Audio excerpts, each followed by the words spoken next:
예수님을 기다리는, 예수님의 오심을 기다리는 기간이 대강절, 그 대강절 기간이 이미 시작되었습니다.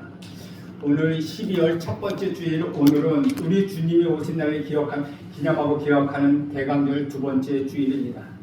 대강절은 영어를 어드벤트라고 불리는데, 이것은 오다, 다가오다라는 뜻을 갖고 있는 라틴어 어드벤투스라는 말에서 유래한 말입니다. 1년 동안의 교회의 절기를 교회력이라고 부르는데, 교회력은 이 대강절이 시작할 때부터 새해가 시작됩니다. 그러니까 11월 마지막 주에 새로운 교회력으로는 새로운 날이 새로운 해가 시작되었다는 것이죠.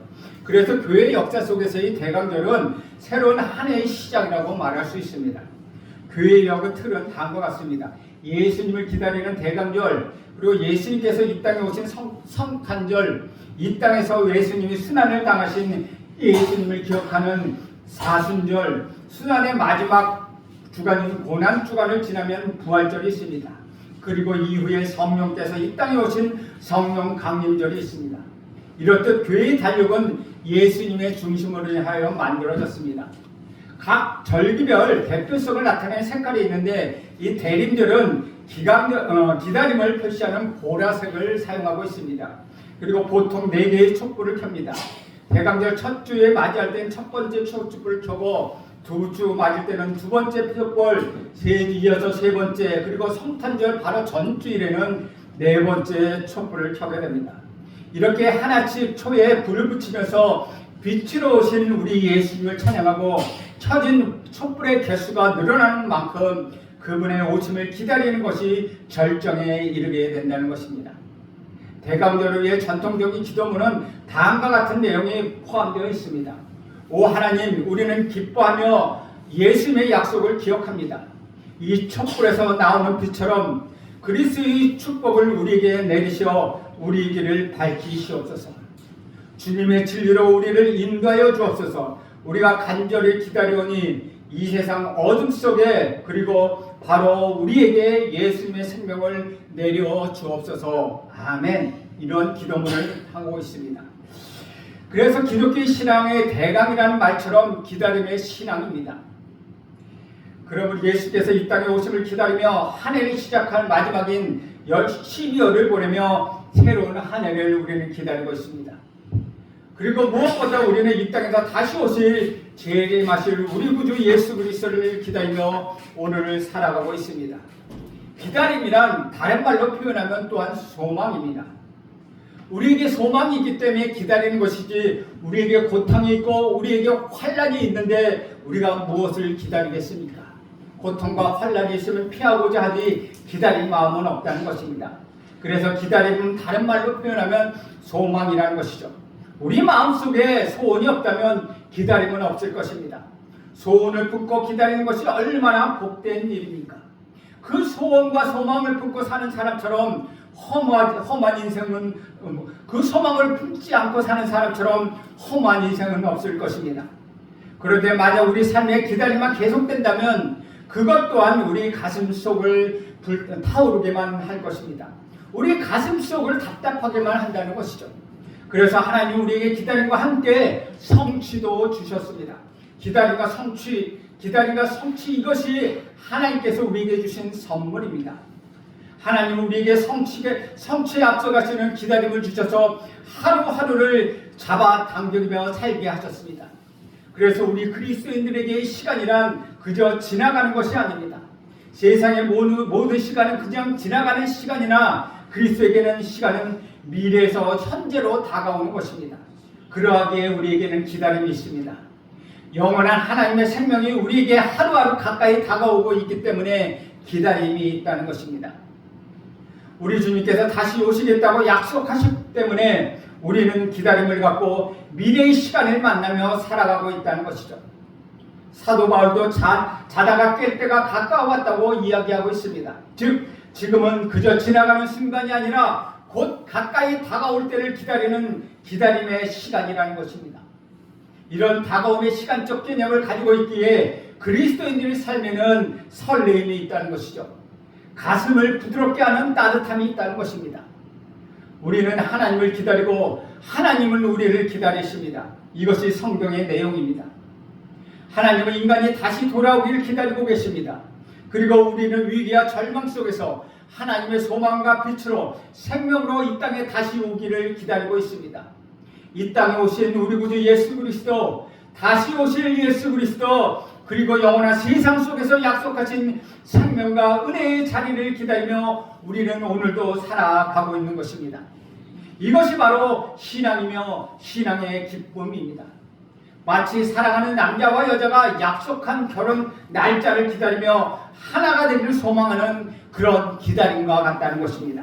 그런데 예수님을 믿는다고 하면서도 신앙의 핵심과는 과도 같은 기다림을 잃어버리면 어떻게 되겠습니까? 그것처럼 허망한 일은 없을 것입니다. 문제는 하나님께서 우리를 찾아오는 시간, 그 찾아오는 사건이 금방 눈에 띄는 것이 아니라는 것입니다. 오히려 그것은 감춰진 상태에서 우리에게 다가옵니다. 그래서 하나님은 종종 우리에게 이렇게 말씀하십니다. 볼 수 있는 눈을 가져라, 들을 수 있는 귀를 가져라, 깨달을 수 있는 마음을 가져라. 그래야 하나님께서 너에게 어떻게 다가오실지를 알 수 있을 것이다. 열린 마음을 가린 자에게만 깨닫게 하신다고 말씀하고 있는 것입니다. 오늘 우리가 읽은 이사야서 11장은 앞으로 오실 메시아를 예언하는 말씀입니다. 여기 이곳에도 숨겨진 계시의 말씀이 등장합니다. 1절 말씀입니다. 이새의 줄기에서 한 싹이 나며 그 뿌리에서 한 가지가 나서 결실할 것이요. 이새의 줄기에서 싹이 난다고 합니다. 이새가 무엇입니까? 바로 다윗의 아버지의 이름입니다. 다윗은 왕이었지만 그의 아버지 이새는 그저 농부요 목자였다는 것입니다. 가진 것이라고는 별것 없는 것, 특별한 것 하나도 없는 평범한 사람이었습니다. 그러나 그의 가문에 메시아가 등장한다고 예언하고 있다는 것이죠. 여기서 중요한 것은 아무것도 아닌 것, 별 볼 일 없는 것, 세상의 눈으로 보면 중요한 것 아무것도 아닌 큰 가치가 없는 것에서 하나님의 역사, 믿음의 역사, 생명의 역사, 메시아의 역사가 시작하게 하시겠다는 우리 하나님의 선언이었다는 것입니다. 실제로 예수님이 이 땅에 오심은 보잘것없는 연약한 자리로부터 시작되었습니다. 우리 예수님이 오실 때 그 누구도 그를 맞이할 준비를 하지 않았습니다. 여관에는 작은 방 한 칸도 없었습니다. 그래서 누구도 알아주지 않는 마구간 구리에서 태어났습니다. 게다가 가난한 목수의 아들 예수님으로 자라나셨습니다. 당시에 예수님은 나사렛 사람이라고 불렸던 것도 예수님을 멸시하는 마음이 있었다는 것입니다. 나사렛이라고 하는 그 천박한 곳에서 무슨 선한 것이 나겠느냐? 이방 지역인 것, 아무도 돌아보지 않는 그런 자리에서 자라난 예수가 도대체 무슨 메시아냐?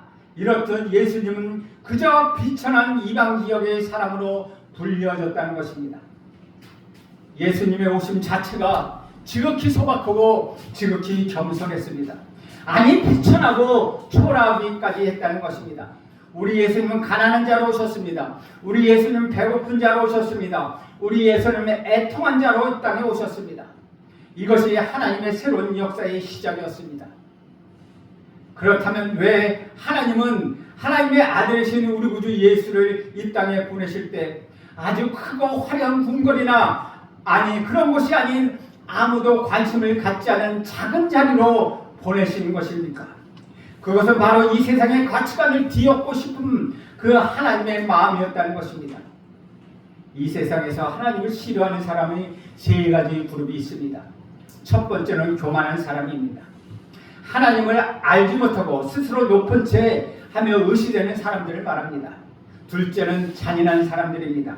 이웃을 조롱하는 것, 연약한 사람을 무시하고 억압하는 것, 하나님은 이러한 테러를 싫어하십니다. 그리고 마지막으로 탐욕이 많은 사람들입니다. 권력과 재물과 명예 앞에서 인간의 존엄성조차 무시하고 그것을 탐내는 사람들은 하나님을 싫어하신다는 것입니다. 바로 이러한 자들에 대한 하나님의 심판으로 하나님이 가장 겸손하고 긍휼이 많으시며 가장 가난한 모습으로 하나님의 아들을 이 땅에 보내주신 것입니다. 예수님이 이 땅에 오셨을 때 교만하고 잔인하고 탐욕스러운 자들은 모두 침묵하고 있었습니다. 권력자였던 헤롯은 예수님이 탄생하셨다는 소식을 들었을 때 그는 분노하여 어린 예수를 죽이려고 달려들었습니다. 당시 종교 율법을 깨뚫고 있다는 바리새인들과 서기관들은 예수님이 오셨을 때 거들떠보지도 않았습니다. 예수님 말씀을 들으려고 하지도 않았습니다. 그리고 부자들과 가지고지 많다며 뽐내고 살던 사람들이 볼품없이 다가온 우리 예수님에게 아무런 관심도 기울이지 않았습니다. 이것이 이사야의 예언과 같았다는 것입니다. 이사야서 29장 13, 14절에는 이렇게 말씀하고 있습니다.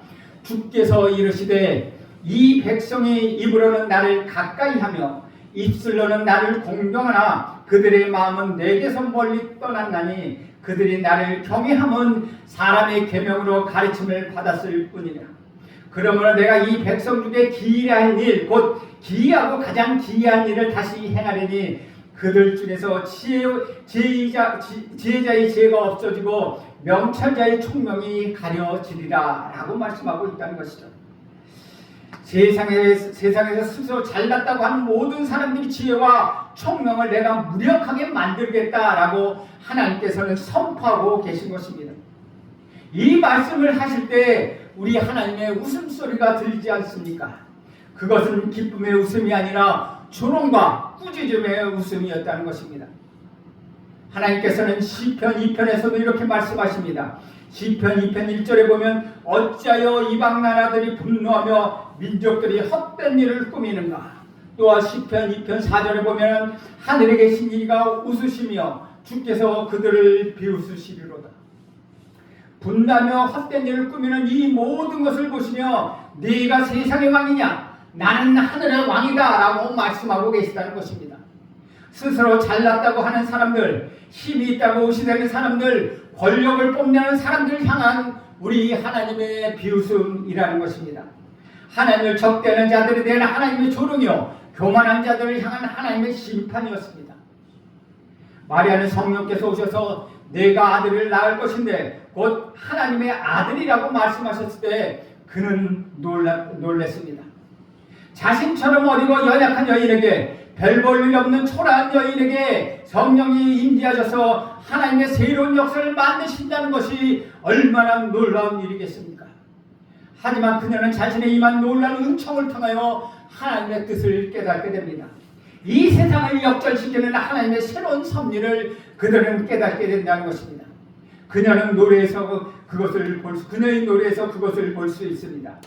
누가복음 1장 48절 이하에 보면은 이렇게 그 여종의 비천함을 돌보시었으며 라고 말하고 있으며 51절부터는 53절까지 이렇게 얘기합니다. 그의 팔로 힘을 보이사 마음의 생각이 그만한 자를 흩으셨고 권력 있는 자를 그 위에서 내리치시며 비천한 자를 높이시며 주님 자들을 좋은 곳으로 배불리시며 부자는 빈손으로 보내셨도다. 기독교의 신앙은 매우 강렬합니다. 기존 것을 뒤집어 놓는 혁명과 같은 것입니다. 그렇다면 도대체 무엇을 뒤집어 놓고 있다는 것입니까? 바로 인간들의 자랑과 교만, 인간들이 의지하는 자기 힘, 권력과 재물을 향한 탐욕, 그것들 때문에 더 잔인해지는 인간 사회의 모든 것을 뒤집어 놓겠다는 것입니다. 하나님은 예수님을 통해 이런 것을 다 뒤집어 놓기를 원하셨습니다. 무언가 휘둘 것이 있다고 자기를 뽐내고 가난한 자를 업신 여기며 연약한 자를 조롱하는 것에 대한 하나님의 비웃으심, 그것이 바로 예수님의 오심의 내용이었다는 것입니다. 성공만을 추구하면서 달려가는 사람들, 권력에 붙들려 있는 사람들, 돈과 재물의 탐욕 속에 빠져 있는 사람들을 심판하기 위하여 하나님은 그들과 정반대되는 삶, 그 삶을 택하셨습니다. 그래서 가장 낮고 초라한 곳에서 가장 비천하고 무력한 어린아이 모습으로 아들 우리 구주 예수 그리스도를 이 땅에 보내주신 것입니다. 그렇다면 우리 예수님이 이 땅에 오심은 이런 힘 있는 자들을 향한 비웃음뿐이었습니까? 결코 그렇지 않다는 것입니다. 거기에는 또 다른 웃음이 존재합니다. 저는 이 땅에서의 예수님의 시작을 묵상하면서 아브라함의 아들인 이삭을 생각났습니다. 하나님께서는 99세 된 아브라함에게 찾아오셨습니다. 내년 이맘때쯤 내 아내가 아들을 안고 있을 것이다. 이 말을 들은 아브라함은 기가 참으로 막혔습니다. 창세기 17장 17절에는 그때 아브라함의 심정을 이렇게 기록하고 있습니다.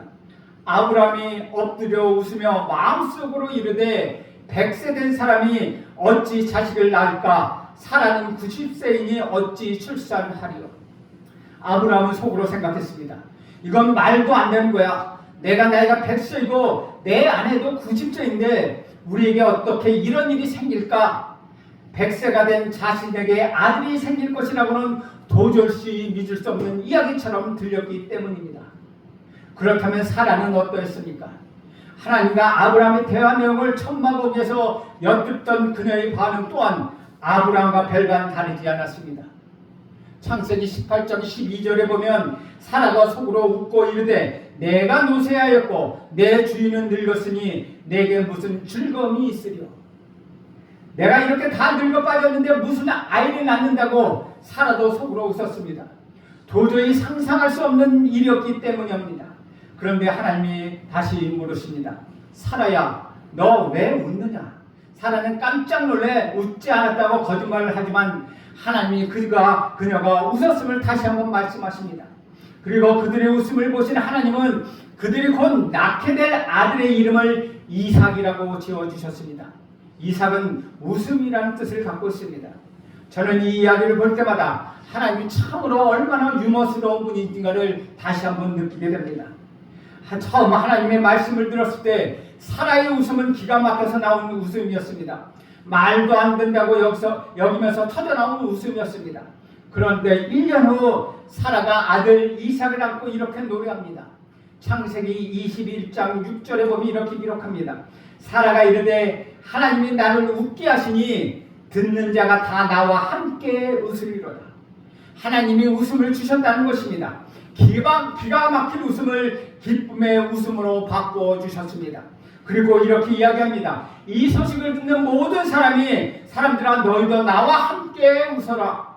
이삭은 아브라함과 사라에게 기쁨의 웃음이 되었다는 것입니다. 하나님은 우리 구주 예수 그리스도를 통하여 또한 우리에게 웃음을 선물하여 주셨습니다. 예수님을 통하여 고통받는 우리에게 위로를 주셨습니다. 그것이 바로 예수님이 이 땅에 가장 비천한 자리에 오신 또 다른 이유라는 것입니다.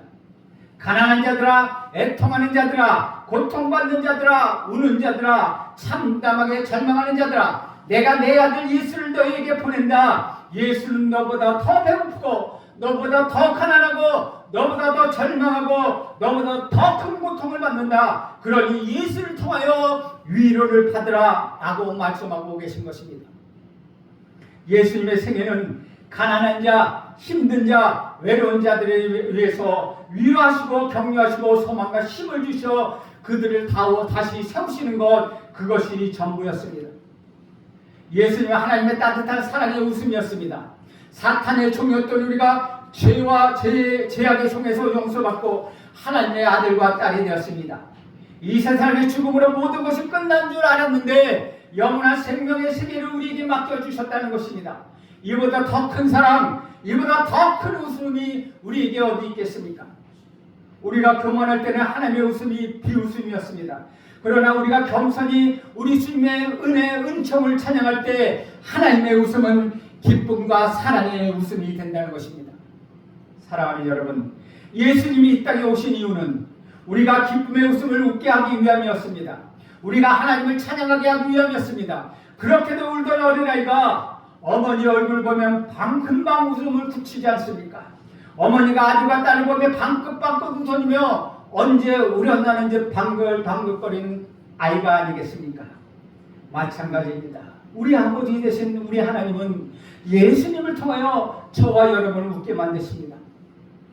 예수님의 얼굴에 빛난 하나님의 웃음을 보면서 마치 어머니의 웃는 얼굴에 웃음을 대답하는 어린 자녀처럼 우리도 웃을 수 있다는 것입니다.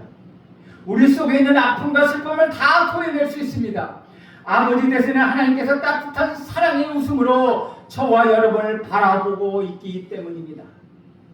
나를 향하는 하나님의 따뜻한 웃음을 듣는 것, 이것이 바로 그리스도의 복음입니다. 오늘도 그 웃음을 들으시길 간절히 바랍니다. 그래서 나와 같은 자를 위하여 가장 낮은 자리에 오신 우리 주님이 기쁨과 노래로, 기쁨과 감사로 노래하며 귀한 주님의 자녀들이 다 되기를 소망합니다. 하나님을 기다림을 갖고 있는 사람들, 하나님께 구하는 사람들에게 선하게 대답하십니다. 우리 인생이 영적 인생처럼 느껴질 때, 우리가 밑바닥까지 내려왔다고 여겨질 때, 바로 그때 하나님을 기억해야 합니다. 나를 만드시고 나를 사랑하시고 나에게 은혜를 베풀어 주시는 하나님을 바라보며 다시 기다림을 가지고 기다려야 한다는 것입니다. 그래야 우리 삶에 하나님의 은혜의 역사가 일어날 수 있다는 것입니다. 그래서 기다림이란 단순히 수동적인 상태로 말하는 것이 아니라 기다림이란 우리 삶의 활력소라는 것입니다. 기다림이란 우리의 에너지를 부어주는 원천인 것입니다. 생명이 원천이신 하나님은 기다림 품는 자들에게는 에너지를 주시기 때문입니다.